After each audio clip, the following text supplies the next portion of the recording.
뭐 컴퓨터를 쓰다가 혹은 뭐 스마트폰을 쓰다 보면 시쳇말로 이게 아주 버벅될 때가 있어요. 막 눌러도 한참 굼뜨고 그러던 파란 화면 나타나고 그러면 옛날에는 야 이놈아 네가 컴퓨터를 만져서 그거 만지지 말랬는데 이런 시절이 있었지만 지금은 그렇지 않죠. 아이들이 고장났어요 전화하면 뭐 AS 센터 가거나 아니면 또 만질 줄 아는 분들은 괜찮아 내가 고쳐줄게 포맷합니다.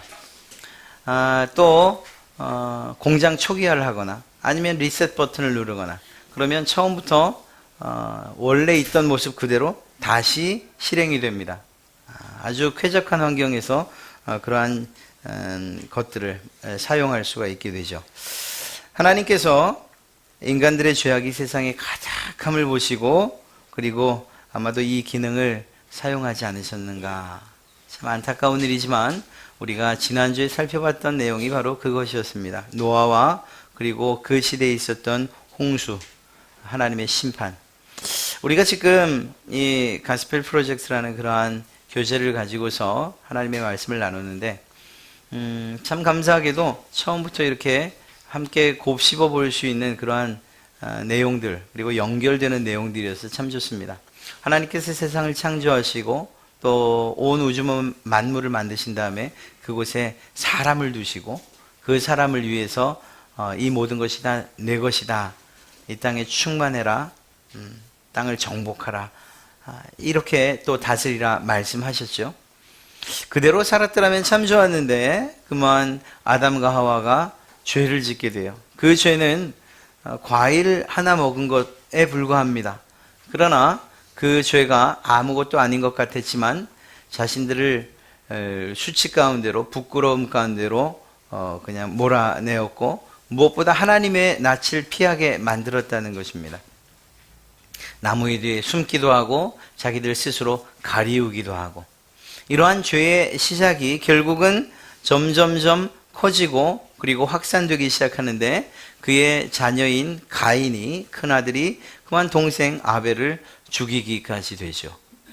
죄라는 것이 참 신기합니다. 아무것도 아닌 것 같은데 그 자그마한 시작이 그저 과일 하나 먹은 것 같은 그 시작이 사람을 죽이는 데까지 이르고 그리고 그것이 더 확산되어서 단지 한 사람이 아니라 많은 사람들이 그래서 심지어는 라멕은 자기의 죄를 자랑하기까지 자기가 지었던 그러한 죄, 살인 이러한 모든 것들을 자랑하는 지경에 이르기까지 되죠. 그리고 더 나아가서 이러한 죄가 보편적으로 모든 세상에 가득 차게 되는 이러한 상황이 벌어지게 된 것입니다. 하나님께서 이러한 죄의 문제를 해결하기 위해서 심판을 하기로 결정하셨고 바로 그것이 노아의 홍수 그리고 그 가운데에서도 하나님이 베풀으신 은혜가 있어서 노아의 8가정과 또한 다른 자연 동물들과 짐승들을 살려주시는 그러한 은혜를 보게 됩니다. 우리 생각에는 야 이제 모든 문제가 끝났구나 이제 죄가 드디어 사라졌구나 라는 이런 생각을 하게 돼요. 그렇지 않습니까? 왜냐하면 성경에서 이 노아에 대해서 분명하게 이야기를 하고 있기 때문입니다. 노아를 이야기할 때 무엇이라고 말하나요? 그는 의인이고 당대의 완전한 자고 하나님과 동행했다라고 이야기를 하고 있지 않습니까? 하나님과 동행하고 완전하고 의로운 노아 그로부터 태어난 그리고 또 그로부터 시작되는 모든 민족들은 죄와 상관이 없겠구나라는 것 이것이 우리의 기대였어요. 그런데 안타깝게도 노아의 그 모습이 그들의 자녀들에게 그리고 그 후손들에게 그대로 이어져 내려가지는 않았나 봅니다. 오히려 이러한 죄가 실제적으로 어떠한 사건을 저지르게 되었기 때문입니다. 예전에는 그저 죄가 땅에 가득했다, 악이 가득했다라는 것으로서 이야기하셨는데 이제는 그 죄악 가운데에서 어떤 한 가지 사건을 벌이게 됩니다. 그것이 바로 오늘 우리가 살피고자 하는 바벨탑 사건입니다. 이러한 죄가 놀라울 만큼 빠르게 그리고 우리의 생각과는 다르게 그렇게 확산이 되고 그리고 퍼져나가서 바벨탑이라는 그러한 결과로 나타나게 된 것입니다. 오늘 이 바벨탑 사건 사실 모르는 분들은 없고 또 그것이 우리에게 어떤 의미인지 다 알고 있습니다만 그러나 다시 한번 새기면서 혹시라도 내가 지금 그 바벨탑을 혹시라도 쌓고 있는 것은 아닌가, 아니면 내 안에 있는 그 탑을 하나님께서 무너뜨리기를 원하시는 것 아닌가라는 이러한, 그래서 옛날에 일어났던 바벨탑 사건이 아니라 지금 이 시대에도 어느 곳에서나 누구에게나 일어날 수 있는 이 사건, 이것을 나와 빗대어서 하나님 앞에 거룩함을 가지고 또 성결함을 가지고 살아가려는 그러한 여러분들의 수고와 노력이 도움이 되기를 바랍니다. 바벨탑에 대해서 우리는 몇 가지 정보를 얻을 수 있는데요. 그것은 성경을 통해서입니다. 하나님께서 이 바벨탑을 먼저 지켜보고 계셨다는 사실을 우리는 기억해야 돼요. 반드시 기억해야 됩니다. 하나님께서 전혀 알지 못하고 계시다가 어느 날 떡하니 보니 바벨탑이 세워져 있는 게 아니었다라는 거예요. 이것은 무엇을 말하는가 하면 그 인간의 모든 역사, 그것이 죄와 관계된 일이든 선한 일이든 악한 일이든 혹은 의로운 일이든 이 모든 인간의 계획과 그리고 그 일들이 하나님의 주권 아래, 하나님의 주관 아래 있다는 것을, 그것을 먼저 인정해야 된다는 거예요. 우리 사람은 특히 오늘 이 11장에 기록된 바벨탑을 쌓던 사람들은 하나님께서 우리가 하는 일들을 아시기나 할까? 관심이나 있을까라는 이러한 마음으로 이 탑을 쌓아갔는지 모르겠어요. 마찬가지로 지금 이 시대를 살아가면서도 하나님이 있긴 있나? 하나님이 과연 우리의 처지를 알기는 하시나? 하나님이 간섭하실까? 하는 이러한 생각을 가지고서 마치 나처럼 내가 하나님에게 관심 없는 것처럼 하나님 또한 우리에게 무관심하시겠지라는 생각을 가지고 살아가는 그러한 사람들이 얼마나 많은지요. 그 사람들 가운데 안타깝게도 믿는 사람들도 다수 있다는 것을 우리는 인정해야 됩니다. 그러나 그렇지 않다는 거예요. 그 어떤 일이든지 간에 하나님의 승인 하에 이루어지지 않는 일이 없고 하나님께서 보지 않으시는 그 하나님의 눈길을 벗어나서 벌어지는 일들이 없다는 사실을 우리는 인정해야 돼요. 그것이 사실이기 때문입니다.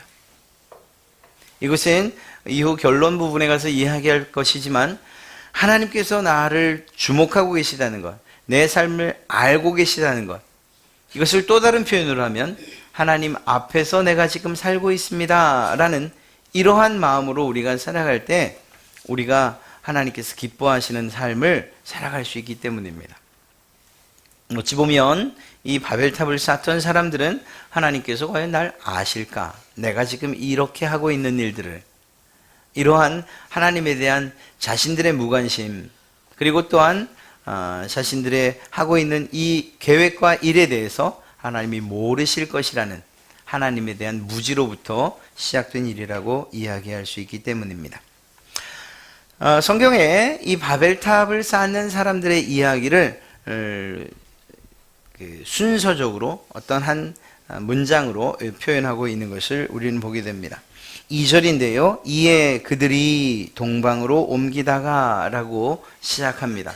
여러분, 동방으로 옮기다가 라는 말을 성경에서는 동방으로부터 라는 말로 해석하고 있는 성경이 많아요.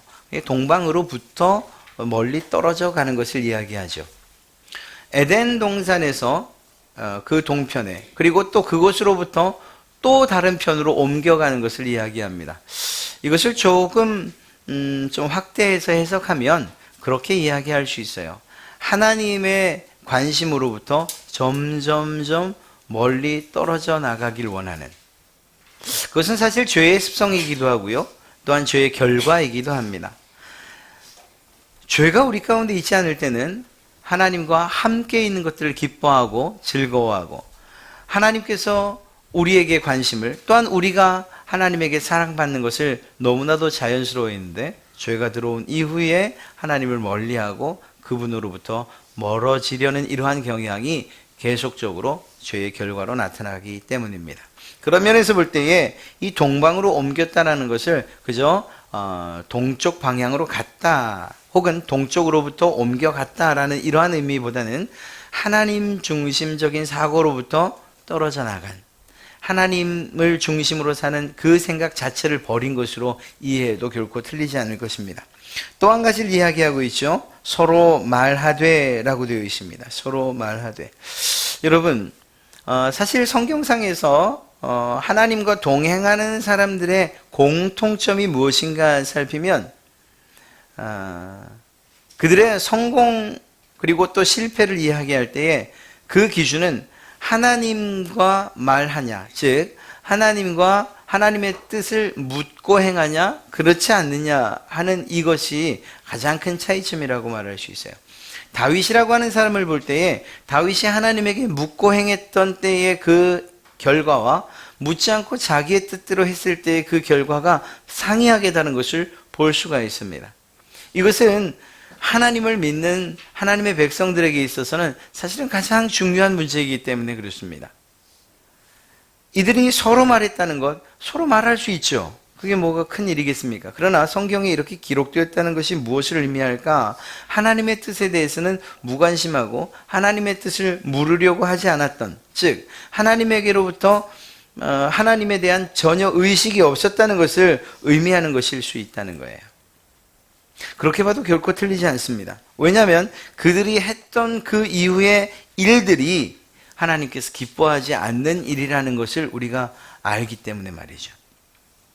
만약 이들이 서로 말하지 아니하고 하나님께 이 사실에 대해서 물었더라면 하나님께서 과연 어떠한 대답을 하셨을까 하는 생각을 해보게 됩니다.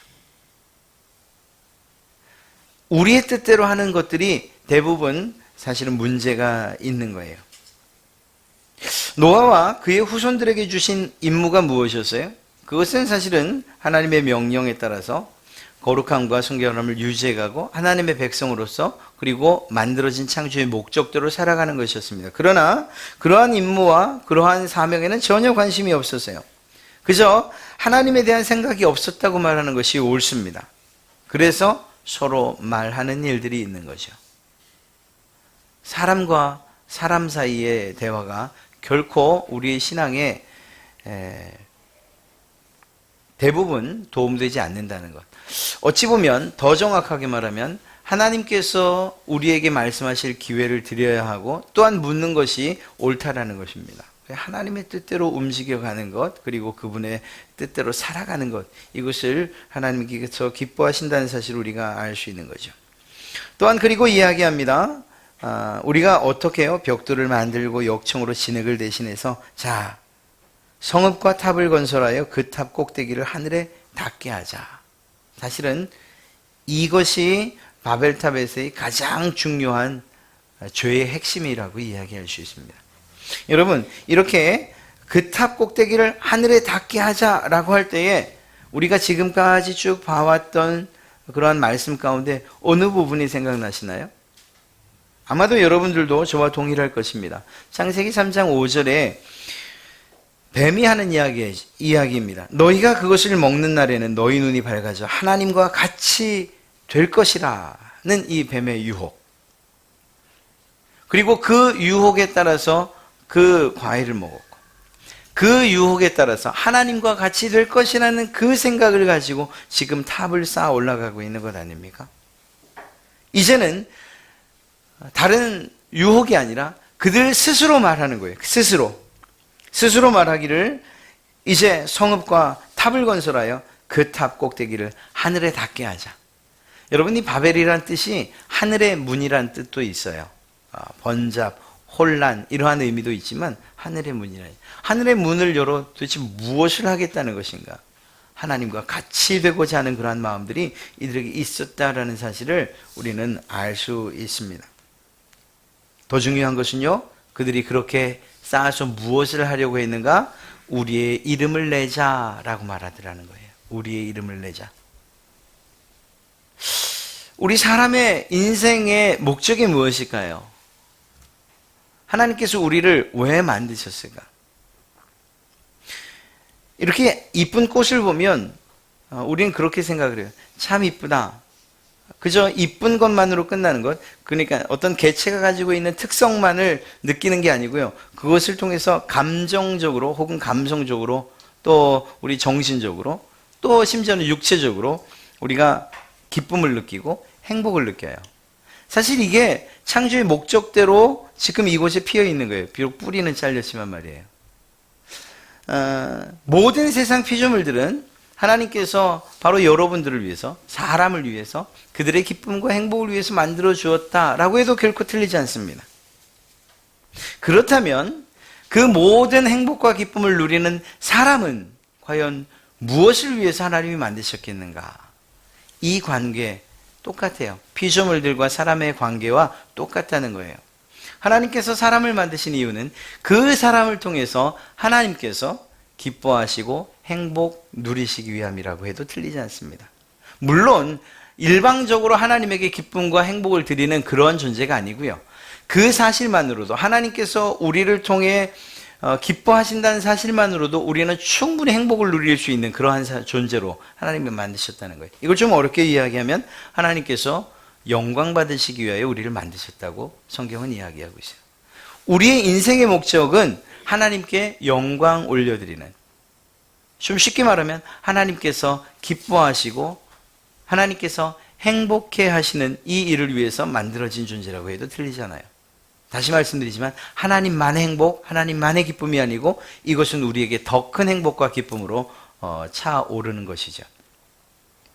하나님의 영광을 위해 만들어진 존재, 그는 그 목적대로라면 하나님을 높이고 하나님을 칭송하고 그리고 하나님 그분에게만 영광을 올려드려야 되는 그러한 존재였어요. 그것이 창조의 본연의 목적이었습니다. 그런데 오늘 성경을 보니까 이 바벨탑을 쌓는 사람들이 하는 그 목적, 그 말, 탑을 쌓는 근본적인 목적이 무엇인가? 그것은 바로 하늘에 닿게 하여 그 이후에 나오는 우리 이름을 내고라는 말이에요. 우리의 이름을 내고.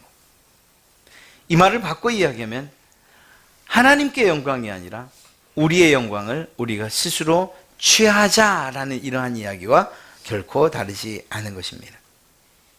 자신의 이름을 내는 것, 스스로 영광을 취하려는 이러한 인간의 교만이라고 해도 틀리지 않은 거예요.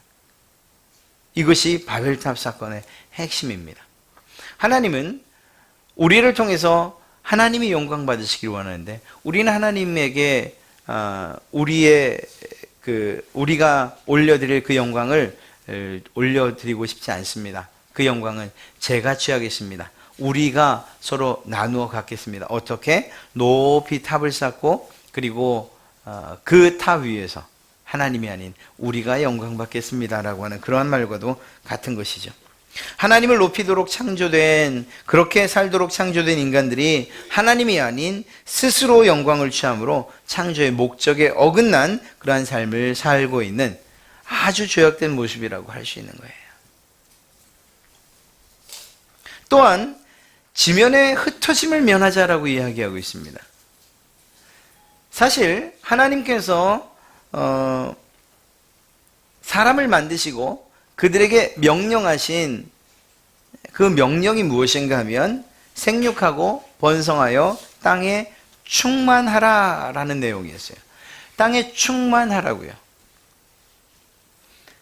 그저 우리의 인간의 욕심 그리고 내 이익 때문에 모여 살고 나 스스로 영광을 취하기 위해서 그저 탑을 쌓고 한 지역에 있는 것이 아니고 하나님께서 원하신 것은 땅의 충만함이었다는 거예요. 이것을 노골적으로 거부하고 있는 거죠. 하나님의 명령에 대해서. 그것이 바로 바벨탑 사건입니다. 하나님께서 이러한 사실들을 아셨기 때문에 오늘 성경에서 이야기하는 대로 우리가 그 성읍과 탑을 한번 내려가 보자라고 결정을 하십니다. 5절 말씀을 보면 여호와께서 사람들이 건설하는 그 성읍과 탑을 보려고 내려오셨더라. 물론 제가 배웠던 교수님 얘기에 의하면 이 시간이 좀 오래 걸렸대요. 하나님이 그 바벨탑 찾는 시간이 좀 오래 걸리셨대요.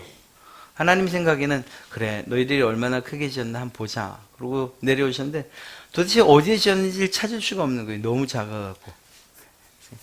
그래서 좀 오래 걸리셨다고. 우스갯소리 같지만 사람들이 그토록 애를 쓰고 그토록 공을 들이고 그토록 자랑할 만한 것이라고 해서 만들어 놓은 그것이 하나님 보실 때는 아무것도 아니었다는 거예요. 그럼에도 불구하고 하나님이 그래 어디 만들었다고 하는데 한번 내려가 보자 라고 결정하셨다는 거죠. 하나님이 모르시는 인간의 계획이 없다는 거예요. 또한 우리 인간의 삶에 무관심으로 대하시는 하나님이 아니시라는 것을 우리는 알 수가 있습니다. 이것은 이들에게뿐만 아니라 여러분들에게도요. 이건 두 가지 의미에서 우리에게 교훈이 됩니다. 첫째는 우리가 이들과 같은 정말 우리가 원하든 원치 않든 간에 하나님께서 기뻐하지 아니하시는 길을 갈 때에 하나님께서 우리를 보고 계신다, 우리를 보러 오신다라고 하는 이 사실은 하나님을 두렵고 떨림으로 섬기는 마음, 그래서 그분께로 돌아가게 하는 이러한 일을 합니다. 그러니까 회개의 역할을 하는 거죠. 하나님께서 날 보고 계신다는 이 사실이. 왜 그렇지 않습니까? 정말 신실하게 믿으시는 여러분들, 생활을 하다가 피치 못해서 혹은 의도적으로 죄를 지었을 때 여러분 안에 아주 많은 찔림이 있지 않습니까? 그 찔림이 왜 있는 거예요? 하나님께서 아신다는 사실 때문인 거죠. 하나님께서 전혀 내가 하는 일을 모르신다고 생각하면 그렇게 찔리면서까지 그 일을 하겠습니까? 편안한 마음으로 하죠. 편안한 마음으로 죄 짓고 편안한 마음으로 악을 행하죠. 그러나 우리 그리스도인 안에, 정말 신실한 그리스도인들 안에 하나님께서 지금도 보고 계신다는 이 사실을 알고 또 믿기 때문에 우리는 혹시라도 그러한 죄를 짓고 나면 하나님 앞에 회개할 기회를 찾는 거고, 할 수 있는 대로 빠르게 회개하려고 애를 쓰는 거예요. 두 번째는요, 그것이 하나님께서 보신다는 사실이 또 우리에게 어떤 측면에서 유익이 되는가 하면, 우리가 무엇인가 정말 하나님이 기뻐하시는 그 일을 할 때에, 그때에 그 하나님께서 나와 함께 하신다는 사실, 또 보고 계신다는 사실, 내가 하나님에게 자랑스럽게 여겨진다는 이 사실이 우리에게 큰 기쁨을 주는 거예요. 그리고 우리는 더욱더 그 신앙의 삶을 힘있게 살아가게 되는 것이죠. 물론 하나님께서 우리를 아신다, 보신다라는 것이 우리가 고통 가운데 또는 어려움 가운데 힘들고 이런 환난 가운데 있을 때에, 그때에도 역시 내 편에 계신다는 사실, 그 신앙생활하는데 큰 힘이 되기도 하죠. 그렇습니다. 하나님께서 우리를 그저 모른 척 하시고, 야 내가 너 구원했으니까 이제 알아서 한번 살다가 우리 천국에서 만나자, 이렇게 말씀하지 않으신다는 거예요. 우리가 하나님의 편에 서 있던, 혹은 정말 실수이던 아니면 의도적이던 죄의 길에 서는 그 순간, 또 그것 때문에 고통과 고난 가운데 있는 그때에도 여전히 하나님께서는 우리와 함께 계시고 우리를 위로하시고 격려하시고 때로는 징계하시지만, 그러나 그 가운데 또 다른 사랑을 가지고서 바른 길로 정말 천국 여정을 그대로 걷게 하시는 그러한 분이라는 사실을 오늘 말씀을 통해서 우리는 알게 됩니다. 오늘 말씀을 보니 하나님께서 이들을 심판하기로 결정하시죠. 그리고 특별한 한 가지를 하시는데, 그것이 바로 언어를 혼잡시키시는 거예요. 제 생각 같아서는, 그래 물로 심판하지 않으신다고 했으니까 이번엔 불은 어떤가 라고 생각도 해봅니다. 그런데 그렇게 하지 않으시네요.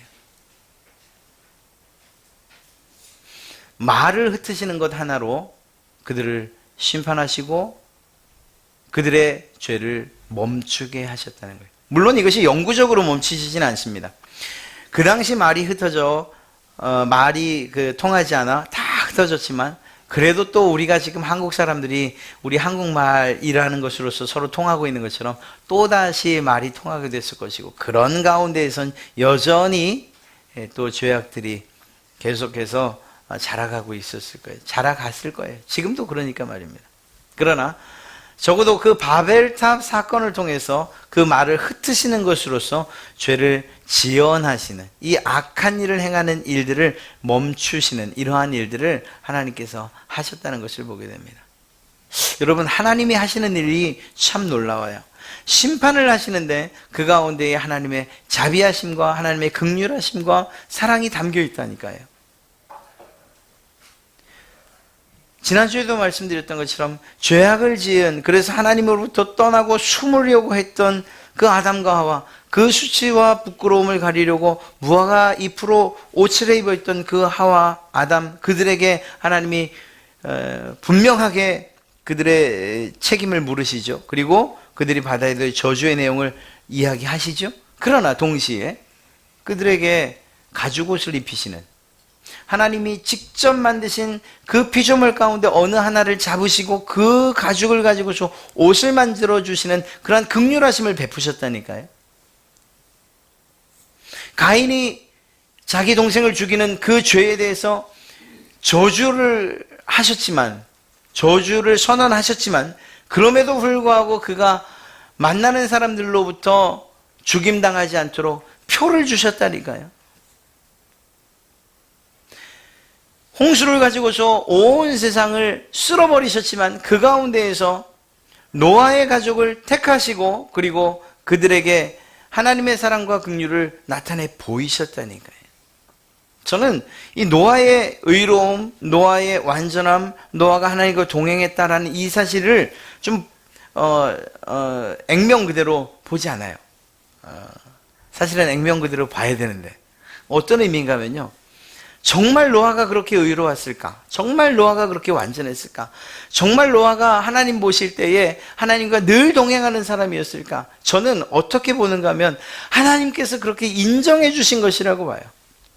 물론 그 당시대의 사람들과 구별될 만큼 거룩하고 성결한 삶을 살았을 것이 분명해요. 그러나 그럼에도 불구하고 하나님이 보실 때에 그 죄가 없다고 말씀하실 만큼 의로웠겠느냐는 거예요. 그렇지 않다니까요. 그렇다면 이건 무엇을 이야기하는가 하면 하나님께서 의롭다고 인정해 주시는 거예요. 하나님께서 완전하다고 말씀해 주시는 거예요. 그런 은혜가 노아에게 있었다고요. 오늘 바벨탑 사건도 마찬가지예요. 하나님께서 죄 짓는 인간들을 그대로 그냥 심판하시고 불이든 물이든 그들을 마치 홍수 때처럼 그렇게 죄값대로 그냥 처리하시면 되는 그러한 일들을 말을 섞으시는 것을 통해서 그들에게 다시 한번 기회를 주시는 거죠. 그들이 죄 짓고 있다는 사실, 이것이 죄라는 사실들을 분명히 알려주시고 또한 더 나아가서 그 죄로부터 떠나기를 원하시는 그러한 하나님의 마음을 우리는 보게 됩니다. 한 가지 궁금한 건 있어요. 의아한 건 있어요. 아니, 하나님이 굳이 그렇게 바벨탑에 신경을 쓰셔야 했나? 눈에도 보이지 않아서 찾는 시간도 오래 걸렸을 그 바벨탑에 대해서 굳이 그렇게 심판하셔야 됐는가? 그러나 그것은 사람들에게 있어서, 인간들에게 있어서의 그러한 이 죄에 대한 심판, 이것은 그 인간들이 쌓아놓은 바벨탑이 위협이 돼서가 아니고, 그것이 하나님의 왕좌를 노릴 것 같아서가 아니고, 그들의 것이 보잘것도 없고 하등 정말 가치 없는 것임에도 불구하고 그들 안에 있는 죄에 대한 심판이었다는 것을 잊어서는 안 됩니다. 하나님께서 그들과 끊임없이 함께 하시기를 원하셨고 끊임없이 그들과 관계하기를, 교제하기를 원하셨던 하나님의 마음을 배반하는 것이었기 때문이에요. 그런 면에서 심판을 하는 것을 우리는 보게 됩니다. 이러한 심판 가운데도 하나님은 끊임없이 긍휼을 베푸셨고 또한 자비를 베푸셨고, 이러한 일들을 오늘 이 바벨탑의 이야기를 생각하며 우리 마음속에다가 한 가지 고민과 그리고 또 생각을 해봐야 돼요. 질문을 해야 돼요. 이들의 바벨탑이 과연 오늘날 우리에게는 어떤 모습으로 세워져 가고 있는가 하는 것. 바벨탑이 세워진 근본적인 이유를 알면, 그 원인을 알면 우리 가운데 혹여라도 세워지고 있다면 그 바벨탑의 존재에 대해서 우리는 분명하게 알 수 있습니다. 그것이 무엇이었나요? 오늘 말씀을 보면 우리 이름을 내고라는 이거예요. 우리 이름을 내고. 사실 우리의 이름을 내는 것, 나는 아무리 이름을 내려고 해도 이름이 난 적이 없어요. 제가 광고를 한 것도 아니고 그게 아니고요. 우리 가운데에서 내 삶에 나를 위해서 투자되어지는 것이 무엇인가를 한번 돌이켜보면 알 수 있어요. 바벨탑을 쌓을 때 우리의 이름을 내고라는 그 목적 하나 때문에 얼마나 많은 사람들이 동일한 노동을 했습니까? 물론 거기에는 위아래가 있었겠지만 그럼에도 불구하고 탑은 점점 쌓아져 올라갔어요. 그 탑 꼭대기에는 우리의 이름을 내고라는 그러한 목적이 있었기 때문이에요. 우리가 인생을 살아가면서 우리는 내 이름을 내고라고 말하고 있지 않지만 그러나 내가 올인하고 있는 게 무엇인가를 살피면 이게 정말 내 이름을 내고인가 아니면 정말 하나님의 영광을 위해서인가 라는 것은 사실은 구분해 낼 수 있어요. 동기들 모임이 좀 있었습니다. 근데 이제 어제는 왜 그렇게 다들 늙었다는 얘기를 하는지 애들 다 대학 가고 그다음에 이제 조금 있으면 얼마 안 있으면 또 장가 가고 그럴 거 생각하니까 야, 우리가 많이 늙게도 늙었다. 그러면서 무슨 얘기를 했는가 하면 아이들이나 우리나 정말 뭔가를 목적하고 살았던 것에 대해서 어떻게 살아야지 또 어떻게 한번 이 세상을 살아봐야지 했던 것들이 의미가 있던가 하는 이런 질문을 해봤어요. 예를 들면 그런 거죠. 아이들을 좋은 대학 보내기 위해서 그렇게 애를 썼는데 애들이 고등학교 들어가면서부터 이런 대학도 있구나라고 하는 새롭게 알게 된 대학 이름이 너무 많더라는 거예요. 적어도 중학교까지는 SKY 이게 눈에 선명했었는데 고등학교 들어가면서 내 아이의 실력을 드디어 보고 나니까 한국에 이렇게 많은 대학들이 있구나 하는 걸 알게 됐다고요. 그렇게 노력해서 설령 거기를 가면 뭐하냐라는 이야기로 시작해서 그리고 그곳을 나와서 좋은 직장을 가고 또 그렇게 수제 소리를 들으면서 공부를 하고 그리고 그 결과로 좋은 연봉 또 좋은 사업을 하면 그러면 도대체 어떤 의미가 있더냐라는 이런 이야기까지 확대되기 시작했어요. 그리고 그 마지막은 이제 우리 얼마 남지 않았다라는 얘기로 끝났고요. 그 마지막 때에 과연 우리에게 의미 있는 일이 무엇이겠냐? 여러분은 이 질문에 어떻게 대답하시겠어요? 그때도 의미가 있는 것이라면 그러면 우리는 투자해야 돼요. 오늘 우리의 이름을 내자라고 하는 그 아래 세워진 모든 바벨탑들이 적어도 죽음의 문턱을 넘어서는 순간은 아무런 의미 없는 것들이 된다는 것을 지금 우리가 안다면 그러면 그 쌓는 것을 포기해야 된다는 거죠. 그것이 내 일이든 내 아이의 일이든 오히려 그 아이들에게 우리에게 의미 있는 그래서 지금 쌓아가는 이 탑이 결코 무너지지 않을 그러한 탑이라면 그렇다면 모르거니와 결국 내 이름을 위하여 자기 이름을 위하여 쌓았던 그 탑들이 무너지는 것을 보는 것 그것처럼 비참한 일이 어디 있겠냐는 거죠. 결국 남는 것이 무엇이냐? 하나님의 영광을 위하여 정말 그저 아무 의미 없이 무미건조하게 하는 그러한 하나님의 영광을 위하여가 아니고 내 이름을 위하여가 아니라 하나님의 이름을 위하여 좀 쉽게 이야기하면 하나님께서 정말 무엇을 기뻐하실까? 하나님께서 내가 결정한 이 결정에 대해서 행복해 하실까? 즐거워하실까? 라는 이러한 질문들을 가지고서 우리의 삶의 문제들 그리고 기로에서 어떤 결정을 해야 될 때 이러한 질문들을 던져봐야 된다고요. 우리 아이들을 공부시킬 때도 마찬가지고 또 우리가 어떠한 사업적이든 아니면 가정의 결단을 할 때도 마찬가지예요. 우리가 하는 이 일에 대해서 이 결정에 대해서 내가 하는 이 행동에 대해서 하나님이 기뻐하실까? 만약 그것을 기뻐하신다고 우리가 결론 내릴 수 있다면, 우리 가운데서 성령님이 그렇게 인정해 주신다면 그것이야말로 하나님의 영광을 위해서 사는 일이라니까요. 그러나 이런 음성들을 무시하고 그저 세상을 살아가려면 돈이 있어야 되지 않는가? 그래도 쥐꼬리만 해도 명예가 있어야 되지 않는가? 그래도 내게 없다면 권력이라도 잡은 사람들을 좀 연줄이라도 알고 있어야 되지 않는가라는 생각을 가지고서 그러한 것들을 허망하게 쫓아다닌다면, 그렇다면 그것은 자기 이름을 위하여 세우는 바벨탑과 무엇이 다르냐는 것이죠. 사랑하는 성도 여러분, 저만 그런 게 아니고 여기 젊은 친구들도 있지만 가만히 생각해 보면 정말 얼마 남지 않았네요. 어르신들 정말 죄송합니다. 그런데 그래요. 정말 그래요. 정말 하나님께서 우리를 부르실 날이 얼마 남지 않았어요. 사실 이건 말이죠, 우리 지금 갓 태어난 해주에게 해도 뭐 별로 틀린 말이 아니에요. 해주 얼마 남았니? 이제 한 70년밖에 안 남았어요. 죄송해요. 한 100년 남았어요. 100살 산다고 치고. 눈 10번 끔뻑끔뻑 하면은 100년 지나가지 않던가요? 그 속도는 점점 더 빨라지는 것 같고. 사랑하는 성도 여러분, 우리 안에 쌓아져가는 그 탑이 하나님께서 기뻐하실 만한, 하나님께서 인정하실 만한, 하나님께 영광을 올려드리는 그러한 탑인지, 아니면 내 욕심에 따라서 쌓아져가고 있는 탑인지를 살펴봐야 돼요.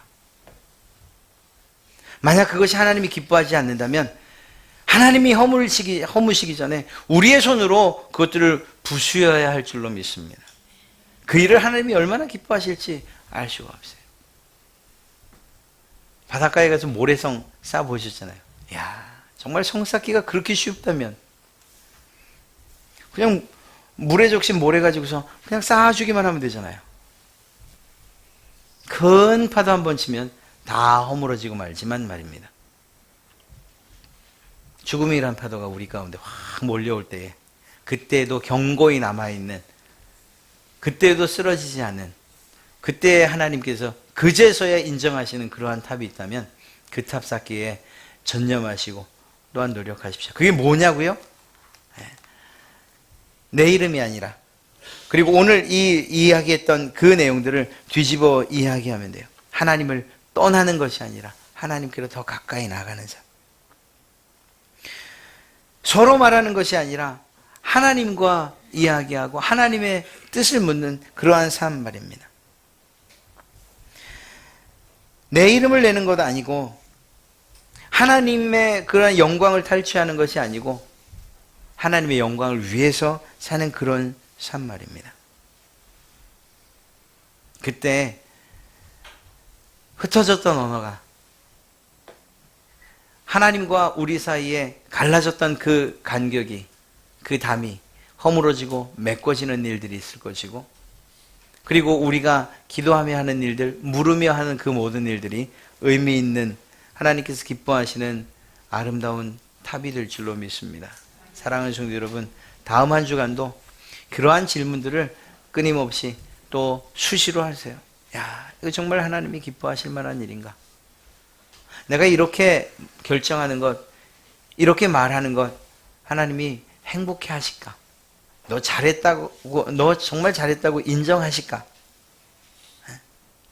이러한 질문들이 여러분들의 신앙의 삶을 바른 정도로 가게 할 줄로 믿습니다. 하나님께서 기뻐하시는 삶으로 다음 한 주간 승리하시고, 다음 주에 와서 지난 한 주간의 죄의 고백을, 저 정말 죄 지은 게 없는데요 라고 그렇게 자신 있게 우리의 삶을 하나님 앞에 내어놓을 수 있는 그러한 여러분 되시기를 주님의 이름으로 축복합니다.